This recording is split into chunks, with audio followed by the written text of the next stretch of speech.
इस रहस्यमयी गुफा में लाखों साल से महादेव द्वारा काटा गया सिर आज भी मौजूद है। जानकर होश उड़ जाएंगे। दोस्तों, क्या आप जानते हैं एक बार भगवान शिव ने गुस्से में आकर अपने ही पुत्र गणेश का सिर धड़ से अलग कर दिया था।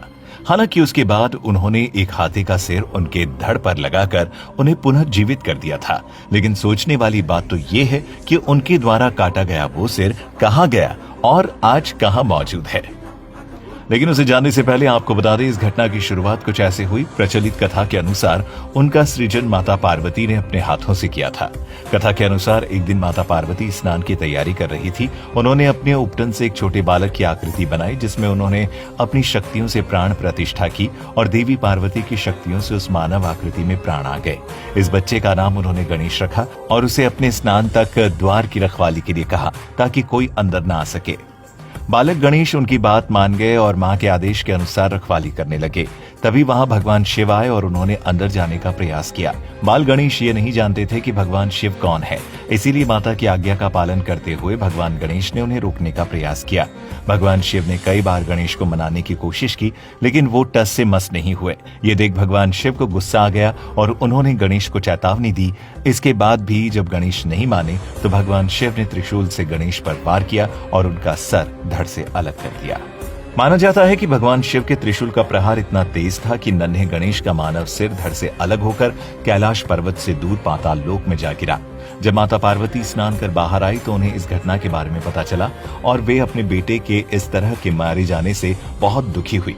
पार्वती का दुख देख भगवान शंकर ने सभी गणों को गणेश का सिर खोजकर लाने का आदेश दिया। हालांकि जब सभी खाली हाथ लौटे तो शिव ने उन्हें आदेश दिया कि उन्हें जो भी सबसे पहले दिखे वे उसका सिर लेकर आए। इसके बाद हाथी के बच्चे का सिर लाया गया और भगवान शिव ने उसे गणेश के धड़ के ऊपर लगा दिया। आपको जानकर हैरानी होगी कि भगवान गणेश का असली सिर आज भी गुफा में मौजूद है। मान्यता है कि भगवान शिव ने गुस्से में आकर गणेश जी का जो मस्तक काटकर शरीर से अलग कर दिया था, उसे उन्होंने गुफा में रख दिया था। इस गुफा को पाताल भुवनेश्वर के नाम से जाना जाता है और यहाँ मौजूद गणेश जी की मूर्ति को आदि गणेश के नाम से जाना जाता है। मान्यता है कि कलयुग में इस गुफा की खोज आदि शंकराचार्य ने की थी। ये गुफा उत्तराखंड के पिथौरागढ़ के गंगोली हाट से 14 किलोमीटर की दूरी पर स्थित है। ये भी कहा जाता है कि गणेश जी के इस कटे हुए सिर की रक्षा आज भी खुद भगवान शिव करते हैं। इस गुफा में भगवान गणेश के कटे शिलारूपी मूर्ति के ठीक ऊपर 108 पंखुड़ियों वाला ब्रह्म कमल के रूप की एक चट्टान है।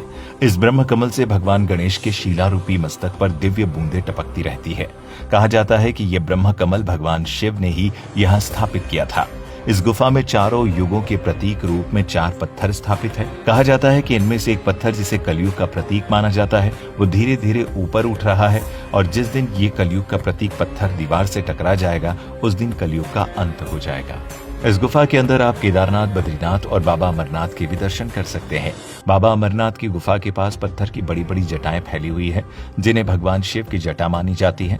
साथ ही इस गुफा के अंदर आपको शिव जी की तपस्या के कमंडल और खाल आदि सब दिख जाएंगे। इसी गुफा में आपको काल भैरव की जीभ के भी दर्शन होंगे, जिसके बारे में मान्यता है कि अगर इंसान काल भैरव के मुंह से गर्भ में प्रवेश कर पूंछ तक पहुंच जाए तो उसे मोक्ष की प्राप्ति हो जाती है। लेकिन प्रश्न ये आता है कि गणेश जी के सिर के इस गुफा में होने की जानकारी कैसी मिली। आपको बता दें कि इसके पीछे एक रोचक कहानी है जो त्रेता युग से जुड़ी है। इस कथा के अनुसार सूर्यवंश के राजा ऋतुपर्णा एक बार राजा नल को छिपाने के लिए हिमालय की पहाड़ियों में कोई जगह खोज रहे थे। राजा नल को दरअसल अपनी पत्नी दमयंती से हार का सामना करना पड़ा था और वे बंधक बना लिए जाने के डर से भागे भागे फिर रहे थे।